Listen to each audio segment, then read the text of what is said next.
Bienvenidos a esta clase sobre liberación y guardianes de la liberación, que creo que está siendo de mucha edificación para los que están siendo parte de esta escuela profética.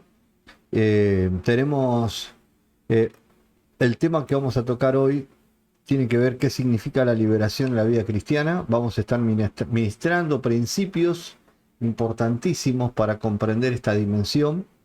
Así que presta atención a cada concepto importantísimo para poder aplicarlo no solamente en tu vida, sino en la vida de aquellos que estás ministrando y que Dios está usando tu vida para libertar y bendecir a otros con el mensaje y el poder de la liberación. La libertad espiritual es un tema importante en la vida cristiana que a menudo se pasa por alto o se malinterpreta. Se refiere a la experiencia de ser liberado del poder del pecado y la opresión espiritual que puede limitar nuestra capacidad de vivir una vida plena y libre en Cristo. Estamos haciendo mucho énfasis en este concepto, ¿no? De no solamente entender que la liberación fue una vez cuando llegué a la iglesia, sino que es algo que debemos practicar continuamente como creyentes en nuestra vida personal, y que esta opresión espiritual puede estar trabajando o operando en alguien que no le permite vivir una vida plena y un ministerio pleno, un servicio pleno para el Señor. La liberación espiritual es una parte integral del proceso de crecimiento espiritual. Escucha bien, no se puede crecer espiritualmente si el poder de la liberación no está operando en tu vida y nos permite alcanzar nuestro potencial como cristianos. Nosotros hoy, con mi esposa, hemos visto un cambio en nuestra vida, una libertad increíble, porque cuando comenzamos nuestra relación con Dios, lo primero que trabajaron con nosotros fue la liberación. Traíamos muchas ataduras del pasado y hoy Dios nos usa poderosamente en el área de la liberación y de libertar cautivos, porque primero hemos trabajado con mi esposa y sobre todo en esta temporada en el área de la liberación, la libertad en todos los ámbitos de nuestra vida. Así que la importancia de la liberación espiritual no puede ser subestimada. Como cristianos, nuestro objetivo es ser transformados a la imagen de Cristo y la liberación espiritual es una parte esencial de ese proceso. Si quieres llegar a esa estatura en Cristo, crecer en Cristo, vivir la plena vida del Señor, es importantísimo el concepto de entender claramente que la libertad y el poder de la liberación es una herramienta que debes estar usando continuamente en tu vida. Vamos a ir ahondando más en este tema en esta clase. La importancia de la liberación espiritual no puede ser subestimada entonces. Si no estamos libres del poder del pecado y la opresión espiritual, anota esto, subráyalo, opresión espiritual, hoy vamos a hablar de la opresión espiritual. La opresión espiritual afecta a nuestra relación con Dios. Por lo tanto, es crucial que entendamos que la liberación espiritual y cómo podemos buscarla en nuestra vida espiritual cristiana. Escuche esto, mire. Una de las tendencias que veo es las personas distraídas para orar. Distraídas para orar. Cuando empiezan a orar, empiezan a bostezar, a distraerse, a desconcentrarse, a no poder encontrar el foco de la oración. Pueden ver una película durante 2 horas, pero en cuanto ponen su vida en oración, cierran sus ojos para hablar con Dios, empiezan a sentir sueño, somnolencia, cansancio, agotamiento. Claramente esto no tiene que ver con simplemente un aburrimiento, es opresión espiritual. Hoy vamos a estudiar y vamos a ver sobre la opresión espiritual, pero muchos cristianos están bajo opresión espiritual. Muchos cristianos no están viviendo la vida de libertad que deberían vivir. No vencen en su vida personal, menos podrán vencer en la vida o poder ser herramientas de liberación para otros. La importancia de la liberación espiritual no puede entonces ser subestimada y no estamos libres del pecado y no estamos libres de la opresión si no trabajamos en el área de la liberación. La definición comúnmente aceptada sobre liberación se refiere por lo general a la expulsión de demonios o de espíritus con el fin de hacer libre a la persona para que pueda disfrutar de una vida plena y poder cumplir su propósito en Dios.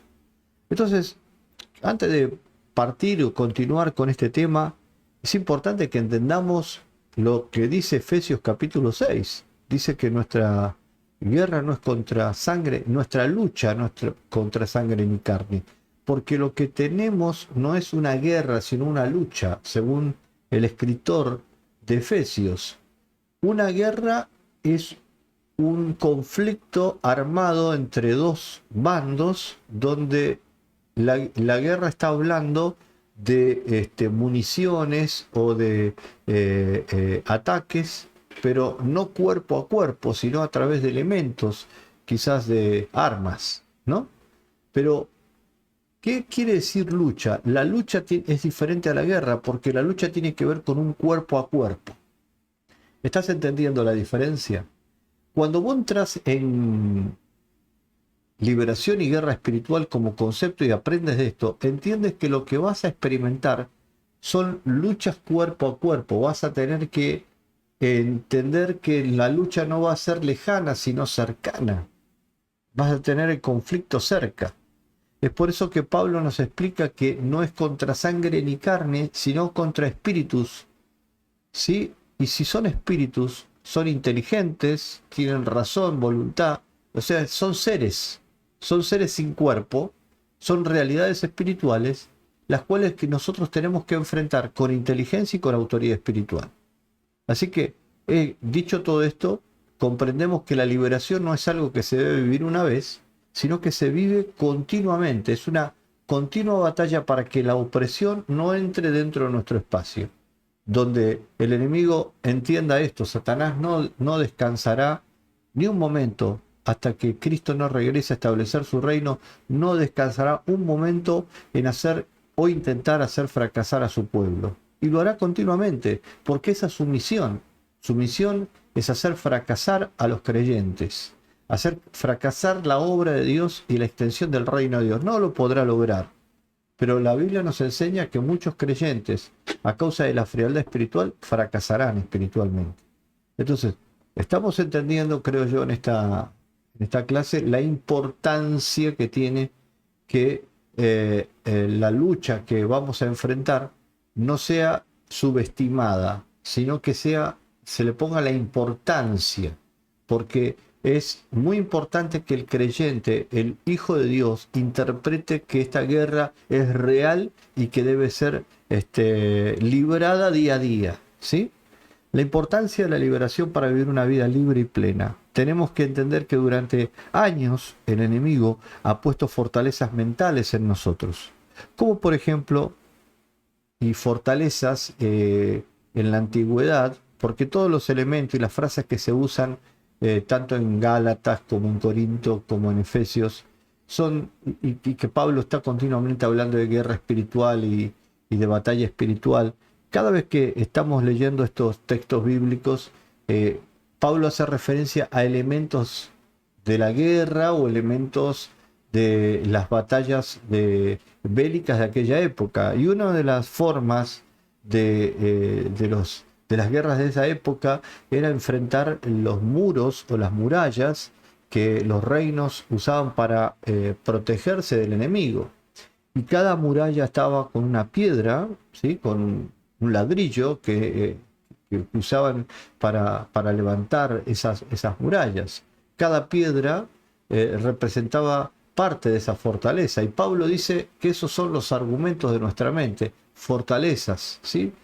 Pensamientos, argumentaciones, ideas personales, formas de ver la vida que a medida que las vamos acumulando a lo largo de nuestra existencia, forman ese muro para que la palabra no penetre. Entonces, Dios desea que la palabra de Dios, Él desea que su palabra penetre en nuestra vida transformándola, pero Pablo es realista en esta cuestión espiritual y nos explica, nos da luz y dice, hay cosas que no entran en tu vida porque en tu mente hay argumentaciones, en tu mente hay argumentos que no permiten que la palabra penetre. ¿Cuáles son esos argumentos? Por ejemplo, soy una persona fracasada, nací para ser pobre, soy un bruto, no sirvo para nada, no puedo, no soy capaz, es muy difícil, no merezco nada, todo es mi culpa, y muchas fortalezas que se quedaron ahí en nuestra mente y debemos desterrarlas a través de la liberación, del rompimiento y la renuncia de esos argumentos espirituales que no solamente son ideas, que ahora las vamos a tocar, no sé si en esta clase o en la próxima, pero lo haremos de las ideas como agentes espirituales. Recordemos una vez vayamos a hacer una liberación de no ponernos la armadura como está en Efesios 6:10 y luego identifiquemos qué pensamientos nos están atormentando y continuemos y debemos renunciar audiblemente a esos pensamientos y echar fuera en el nombre de Jesús todo demonio que ha influenciado tu mente. Debemos quitarle el derecho que tiene el enemigo sobre nuestra vida. Él es el padre de toda mentira y para poder tener control e influencia sobre nosotros ha asignado demonios que nos engañan poniendo pensamientos en nuestra mente, lo mismo que con el tiempo se convierten en fortalezas. Me gustó mucho escuchar a un profeta hablar sobre este tema y me gustaría aplicarlo contigo en esta enseñanza. Satanás nunca trabaja en tercera persona, sino trabaja en primera persona. ¿Qué significa esto? Trabajar en tercera persona es que Satanás se presente como el mismo diablo y te diga, suicídate. Y tú, entendiendo que Satanás es el que te está diciendo suicídate, reprenderás al diablo, porque estás viendo que es el diablo mismo el que está diciendo que te suicides. Así que trabajar en tercera persona no es negocio para Satanás, pero sí viene con pensamientos, ideas y voces. En vez de decir suicídate, viene con una voz diciendo me quiero morir. Una voz que tú haces propia y dices yo me quiero morir.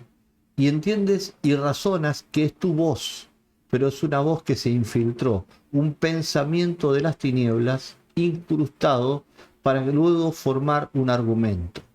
O Satanás puede por fuera decir, divídete, sepárate de tu familia. Y tú dices, Satanás, te reprendo porque quieres separarme de mi familia.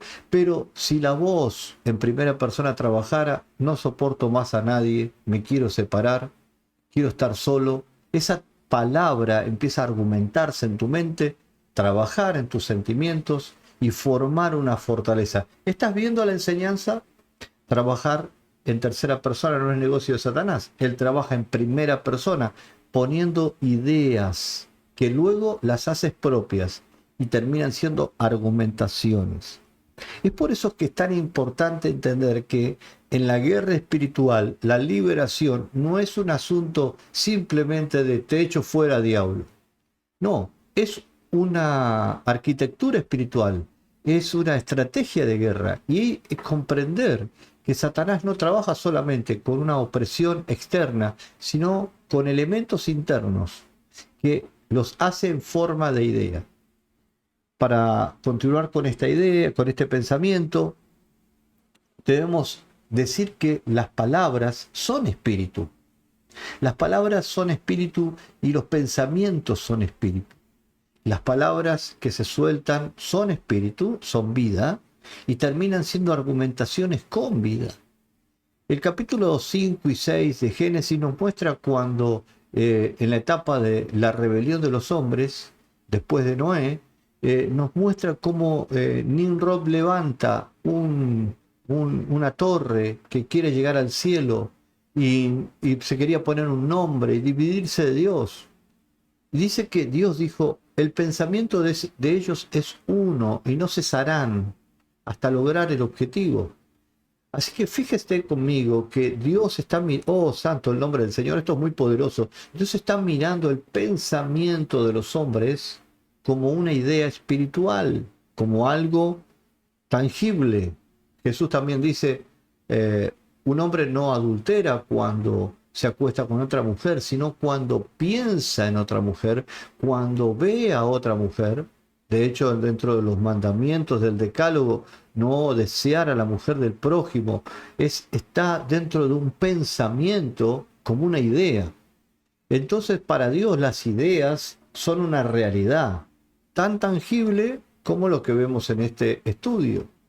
Es entender que esta idea espiritual es tangible, es real para Dios, tanto como el mundo material, nos pone a todos nosotros en la advertencia de que no podemos subestimar la liberación.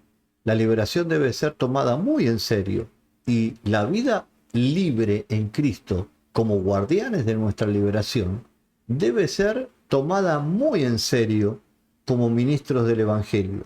Si queremos predicar y ser útiles en la obra de Dios, tendremos que trabajar firmemente en ser guardianes de nuestra liberación, en estar mirando que los argumentos de nuestra mente no sean argumentos satánicos, que no entren pensamientos del diablo, que no entren pensamientos satánicos y que tengamos la autoridad para desterrarlos. Estoy seguro que hay una batalla espiritual que se está generando en este momento en algunas personas, diciendo, bueno, pero esta es mi manera de pensar. Yo he visto personas que cuando uno quiere darle una palabra de corrección de parte de Dios y quiere dirigirlos a la verdad a través de la fe, el amor, una palabra de esperanza, una palabra de dirección, de corrección como hijo de Dios, muchos se resisten a esa corrección porque los argumentos se han vuelto tan fuertes que entonces la palabra de verdad es rechazada. Por eso muchos hoy, como dice la Escritura, están como hijos de desobediencia. Aún nombrándose a sí mismos cristianos, viven una vida de desobediencia porque rechazan la verdad. La Escritura nos dice en Romanos que algunos de ellos, rechazando la verdad, fueron abandonados a sus propios placeres, abandonando entonces lo que es natural del hombre y ahora teniendo relación entre ellos, y la mujer renunciando a su naturaleza, teniendo relación con las mujeres. O sea que el pecado de la inmoralidad sexual comienza con una rebelión interna, con un argumento satánico, con un pensamiento en la mente. Fíjense cuántas cosas estamos descubriendo en esta enseñanza, que hay situaciones degradantes que pueden entrar en la vida de un creyente si éste no trabaja en las argumentaciones de Satanás con pensamientos de autojustificación, pensamientos de quizás no sea suficiente, quizás no es para tanto. Recuerdan la historia de Sansón, ¿verdad? Frente a Dalila, él tenía un argumento: esta vez saldré como lo hice la vez anterior. Es el gran engaño de la iglesia y de los ministros. Todos hemos sido seducidos para pensar de esa manera. Pero hoy con voz profética estamos diciendo, amigo, tú no puedes permitir que Satanás siga poniendo ideas en tu mente que te autodestruyan y que terminen destruyéndote. Sé un guardián de tu liberación. Entiende que la liberación es parte de tu autoridad espiritual. Segunda de Corintios 10:5 dice, destruimos todo obstáculo de arrogancia que impide que la gente conozca a Dios. Capturamos los pensamientos rebeldes y enseñamos a las personas a obedecer a Cristo. Pablo está hablando en forma, digamos, bélica, como si fuera un soldado. Está entendiendo que la liberación y la guerra espiritual no es simplemente un me siento mejor que cuando entré, que cuando vine a la iglesia me voy mucho mejor, me voy aliviado. Yo conozco mucha gente diciendo eso en las reuniones, lo he visto durante décadas, diciendo me voy mucho mejor, pastor, la charla me hizo bien, me sentí tan bien cuando hablamos, qué bueno, he recapacitado, pero a los minutos vuelven a lo mismo, vuelven a la misma vida. Pablo dice que no debemos tener esto en baja estima, no tenemos que subestimar esta situación. Tenemos que entender que destruimos obstáculos de arrogancia que impiden que la gente conozca a Dios. Es decir, que para conocer a Dios hay que romper argumentaciones. Y esto va para todos los líderes y ministros que predicamos el Evangelio. Necesitamos un nuevo amanecer en Cristo. Necesitamos una revelación nueva de su gloria, de su imagen, de su poder. Necesitamos que Él venga a revelarse a nosotros. Yo le compartía a unos hermanos en Brasil, me decían, apóstol, ¿qué piensa usted de la visión en una iglesia local? Yo le dije, hermanos, la palabra visión creo que se ha transgiversado dentro del mundo evangélico, porque nosotros creemos que visión tiene que ver con un conjunto de ideas que nos lleven a un propósito. Por eso se ha enseñado en este último tiempo visiones de crecimiento y me parece muy bien. Tenemos que tener proyectos de crecimiento. Pero bíblicamente la Biblia no habla de visión como proyectos de crecimiento personal. Esos proyectos de idea, con ideas de crecimiento, no vienen de otro espacio que no sea el mundo del crecimiento económico, del capitalismo y de la forma de extensión y de procrear riqueza. Entonces hay metas de crecimiento, esto es claro en el mundo de los negocios. Yo no soy un economista, pero sí sé que se trabaja con metas y con proyectos a corto y a largo plazo. Eso se ha trasladado a la iglesia entendiendo que eso es una visión. Sin embargo, la Biblia habla de otra cosa. Cuando Isaías se encontró en el capítulo 6 con la visión celestial, la gloria de Dios, dice que Isaías terminó en tierra. Cuando Ezequiel vio en la visión en el río Quebar la gloria de Dios, terminó en tierra. Cada vez que ves a un hombre de Dios encontrándose con una visión, Juan en la isla de Pasmo termina en tierra. Pablo en el capítulo 9 de Hechos, cuando ve la visión de la gloria como de una luz de 1000 soles, termina en tierra. La visión de Dios destruye argumentaciones, te pone en el piso, destruye la arrogancia. Destruimos toda arrogancia que impide que la gente conozca a Dios. Capturando los pensamientos rebeldes, todo lo que por años nos hizo mal y nos llevó siempre al fracaso, y los llevamos a obedecer a Cristo. Así que así estamos, los que trabajamos en liberación y impartimos esta enseñanza. Entendemos que no es simplemente el sentirme un poquito mejor después que oraron por mí, sino es una batalla realmente de sometimiento de ideas para que nuestra mente sea la mente de Cristo. Reemplacemos estos pensamientos por la verdad de Dios. Proclamemos las promesas de Dios.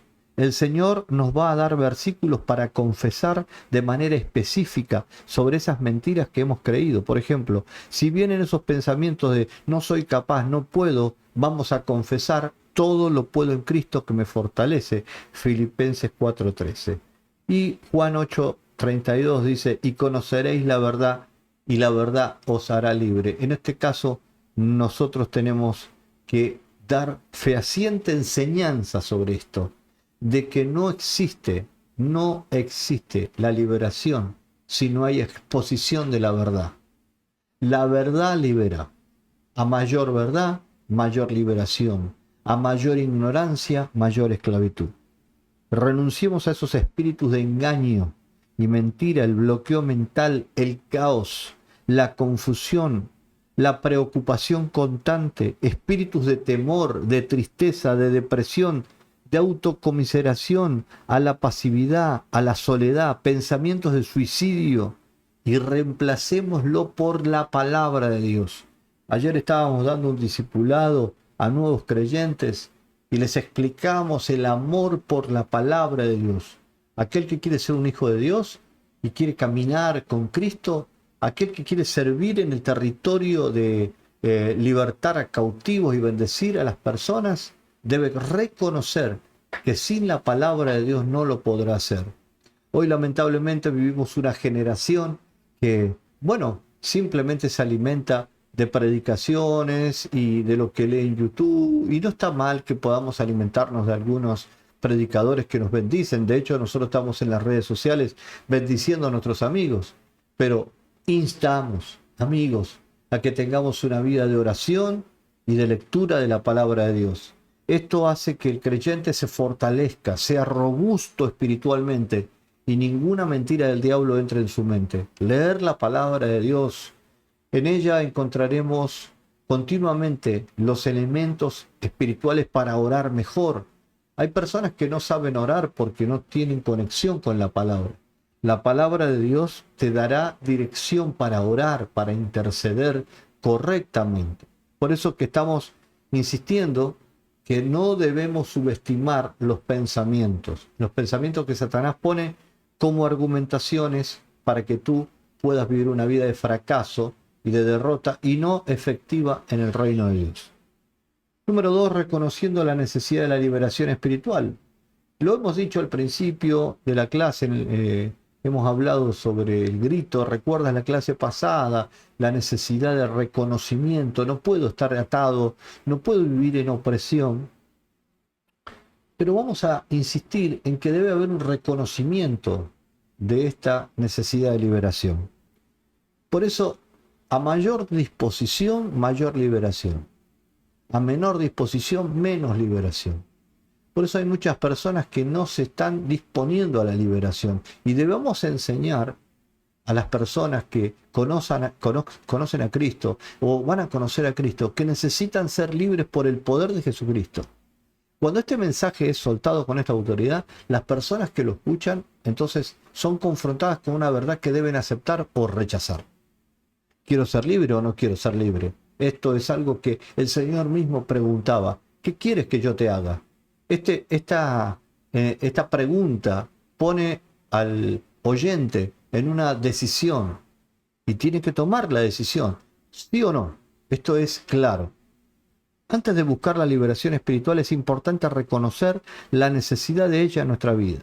La opresión espiritual es un problema común que puede afectar a cualquier cristiano y puede manifestarse de diferentes maneras. Muchas veces nos pasan cosas que no entendemos, pero en la mayoría de casos tienen que ver con maldiciones generacionales o consagraciones que hicieron nuestros antepasados en medio de su ignorancia. Aquí hay algunos casos que debes saber sobre la opresión espiritual y cómo reconocerla en tu vida.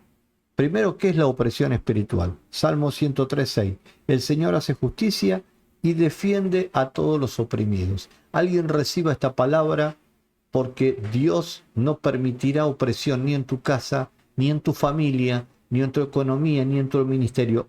Hoy, con la autoridad que tengo como hombre de Dios, reprendo todo espíritu de opresión que haya venido sobre tu vida, ministerio o familia. La opresión espiritual se refiere a la influencia del enemigo, Satanás, en nuestras vidas.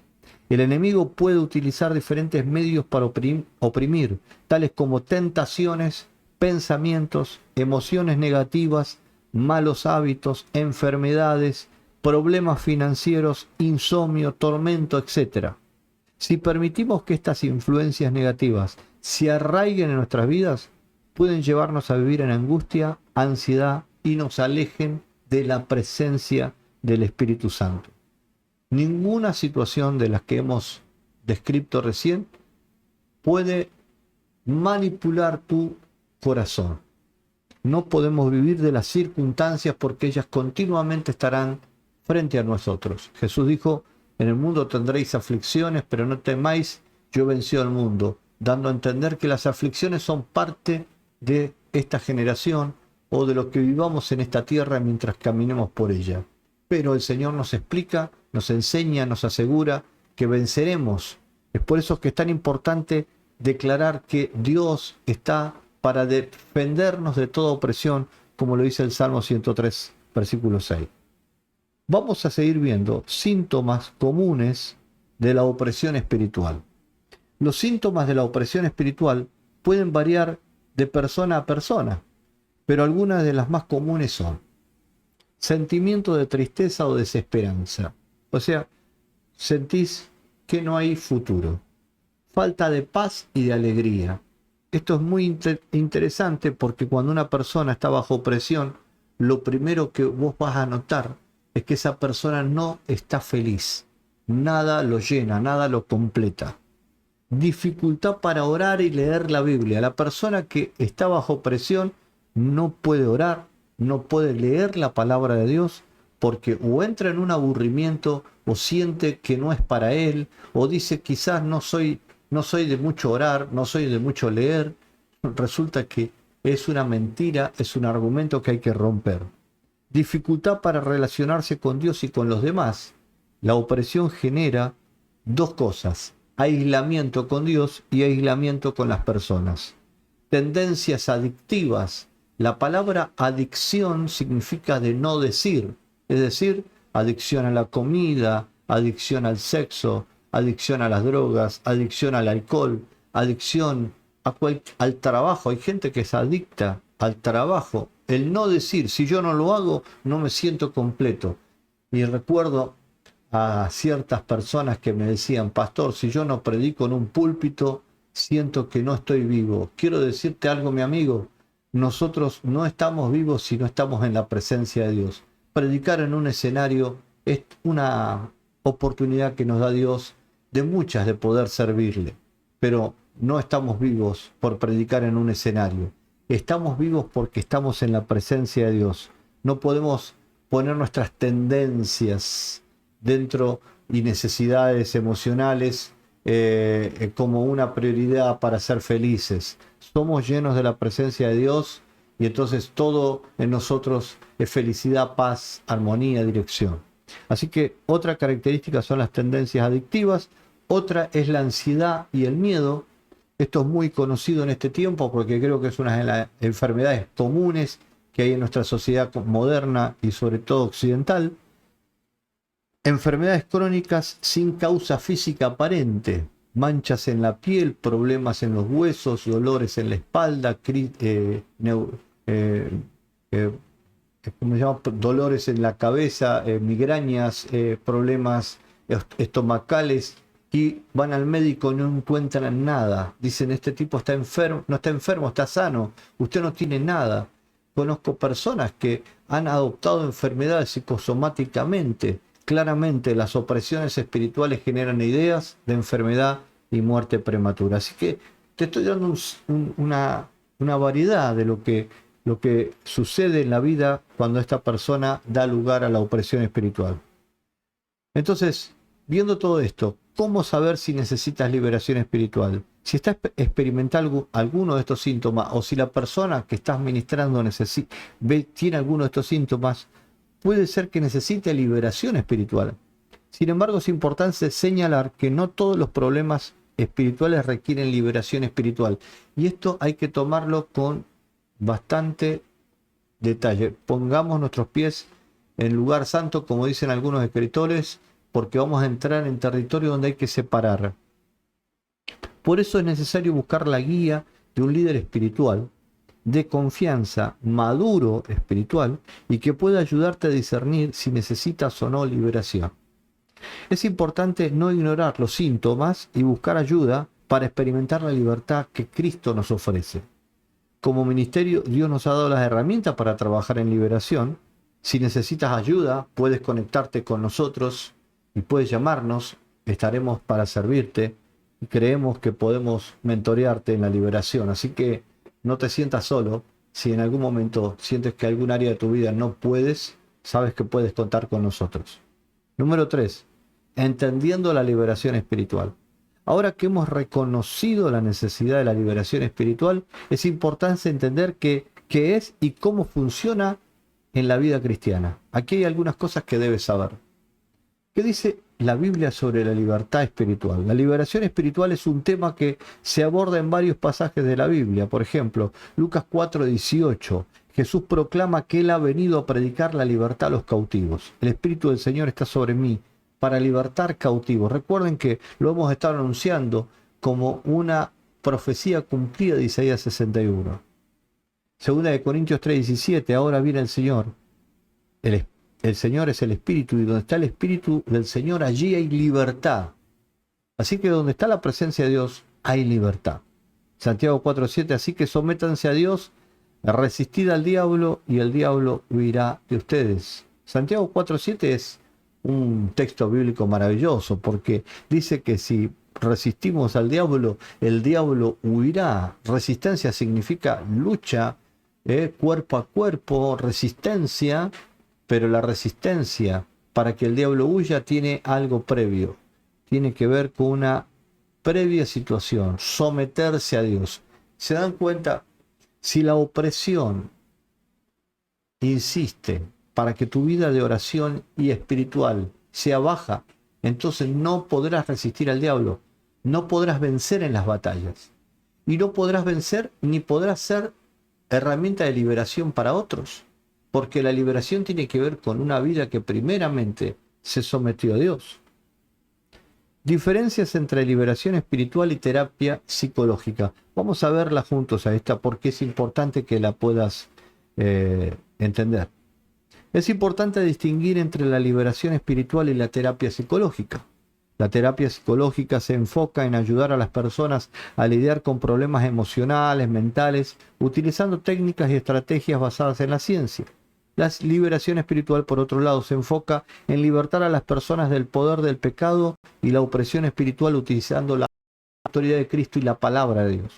La liberación espiritual de demonios en las personas es una demostración visible de que el reino de los cielos ha llegado a una región, a un lugar.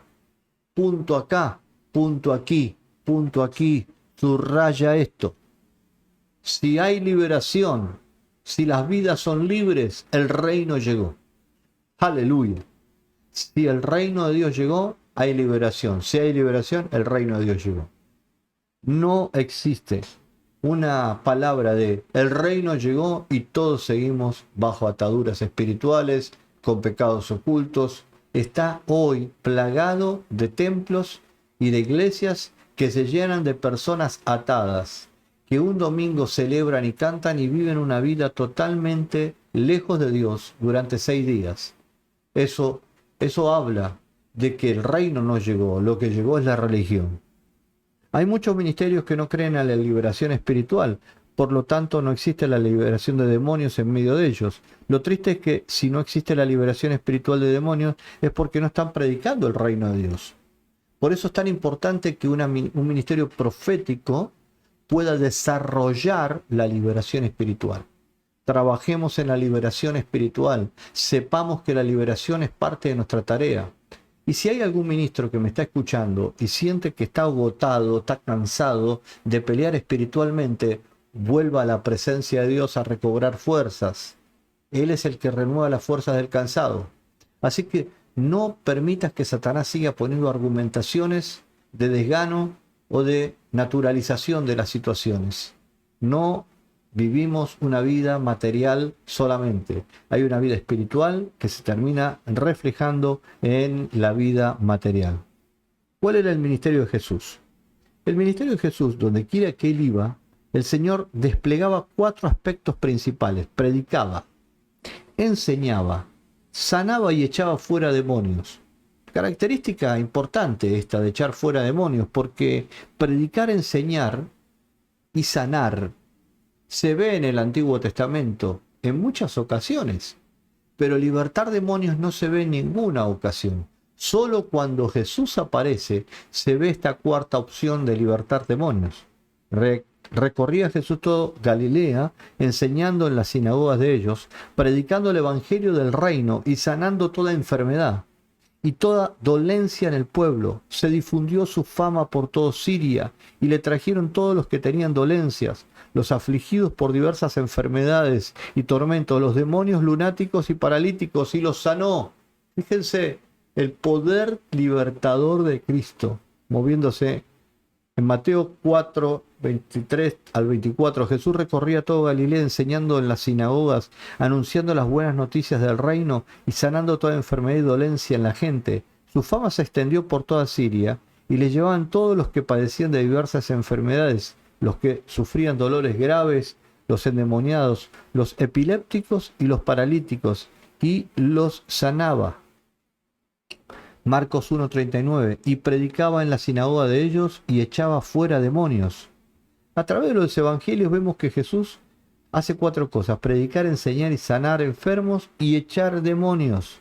Hoy en día muchos pastores, ministros, creyentes practican las 3 primeras, pero la cuarta, echar demonios, no lo hacen claramente porque hay un temor de fracasar frente al mundo espiritual. Creo yo que este temor al fracaso en el mundo espiritual está basado en la falta de convicción interna de que hemos sido libres y que tenemos el poder de Dios para hacerlo. Así que son 2 aspectos importantes que debemos analizar en esta clase. Si yo voy a ser usado en la gran cosecha y en el avivamiento que viene por delante, nosotros tenemos que reconocer que esta liberación, este crecimiento espiritual que viene por delante de nuestras vidas, no podrá ocurrir de ninguna manera, no podrá ocurrir de ninguna forma, si no damos lugar a una vida íntima con Dios, una vida profunda con su presencia y una experiencia personal de liberación. ¿Es necesaria la liberación para todo cristiano? Todos los cristianos necesitan liberación. Todos los cristianos necesitan un grado de liberación mayor o menor, continuamente. Cada cristiano debe vivir una vida de, aunque haya nacido nuevo, aunque sea una nueva criatura, pero debe continuamente trabajar en su liberación. En Romanos 12:2 dice, no imiten las conductas ni las costumbres de este mundo, más bien dejen que Dios los transforme en personas nuevas al cambiarles la manera de pensar. Escucha esto. Entonces aprenderán a conocer la voluntad de Dios para ustedes, la cual es buena, agradable y perfecta. O sea, el modo de pensar debe ser transformado, y es transformado solamente el modo de pensar cuando el poder de la liberación derriba argumentos y altiveces. Es por eso que es tan importante no subestimar esta herramienta y trabajarla, no solamente en nuestra vida personal, que es el punto principal que trato yo de aplicar en esta enseñanza, sino que usted la puede aplicar inclusive en su espacio, iglesia, grupo pequeño, célula, familia, en su propia casa, preparándonos para la liberación. Y estamos terminando ya casi con este tema, pero quiero que tomes apunta estos puntos principales para poder entrar en la liberación. Número 1, arrepentimiento y confesión de pecados. Fundamental, lo venimos tocando, pero para darle una grilla de comprensión a cómo entrar en el camino de la liberación, debe haber esto: arrepentimiento y confesión de pecados. Si confesamos nuestros pecados a Él es fiel y justo para perdonar nuestros pecados y limpiarnos de toda maldad. 1 Juan 1:9. La liberación comienza con arrepentimiento y confesión. Número 2, humildad y sumisión a Dios. La humildad y la sumisión son actitudes claves para la liberación. Dios se opone a los soberbios, pero da gracia a los humildes. Santiago 4:6. No puede haber liberación si la soberbia sigue siendo el muro que te está protegiendo. Necesitamos ser humildes y decir, Señor, henos aquí. Nos humillamos delante de ti. Necesitamos liberación. Acá hay una herramienta fundamental para los que quieran vivir una vida de liberación: oración y ayuno. Jesús dijo, cuando oréis, cuando deis y cuando ayunéis, no seáis como los fariseos, dando por entendido que orar, dar y ayunar es algo que el cristiano va a practicar. Oramos, no sé si muchos lo hacen muy seguido, pero digamos que orar es parte de la práctica del creyente. Damos, no sé si todos lo hacen, pero es parte de la práctica del creyente. Pero ayunar es un área que cuesta bastante a muchos creyentes. La palabra ayuno es abstenerse de alimentos, separar un tiempo para estar con Dios. ¿Acaso es el ayuno la herramienta que voltea el brazo de Dios y con el cual podemos manipular algún milagro? De ninguna manera. El ayuno es la herramienta que Dios nos da para humillarnos, para someter a nuestra carne, para decirle a nuestra carne, mira, el elemento más principal que tiene el ser humano para sobrevivir es la comida, y tú te vas a privar de él durante unas horas para presentar oraciones y inclinarte delante de Dios. Es un mensaje a nuestra carne diciendo que ya no manda, sino que la que manda es el Espíritu Santo y su palabra. Por eso es importante la vida de ayuno, y Jesús dijo que hay géneros que no son libres y no es con ayuno y liberación. Así que experimentando la liberación espiritual, una vez que te has preparado adecuadamente para la liberación, es el momento de experimentarla, ¿sí? Y cómo se lleva a cabo una liberación y cómo trabajaremos con la liberación va a ser el trabajo que vamos a tocar en la próxima clase. Creo que has tenido en estos minutos que has compartido con nosotros bastante material para comprender que si vives una vida conectada al altar de autoliberación, de protector, de guardián de tu liberación, serás la herramienta que Dios usará para libertar tu familia y a los que Dios ponga en tu mano para ministrar. Prepárate porque la mejor temporada de tu vida está por vivirse. Prepárate porque el terreno se está preparando para una gran cosecha. Porque como iglesia estamos viviendo una agenda maravillosa de Dios donde Él se va a manifestar con bendición. Te espero en la próxima y última clase de esta materia que nos está metiendo cada vez más en esta introducción, en esta idea de la liberación. Hay tanto para hablar de liberación, pero en esta materia hemos introducido muchos puntos que luego seguiremos desarrollando a lo largo del año, pero te animo a que te puedas conectar cada vez más a esta escuela y puedas invitar a otros también a que puedan ser parte de esta visión. Dios te bendiga y hasta la próxima clase.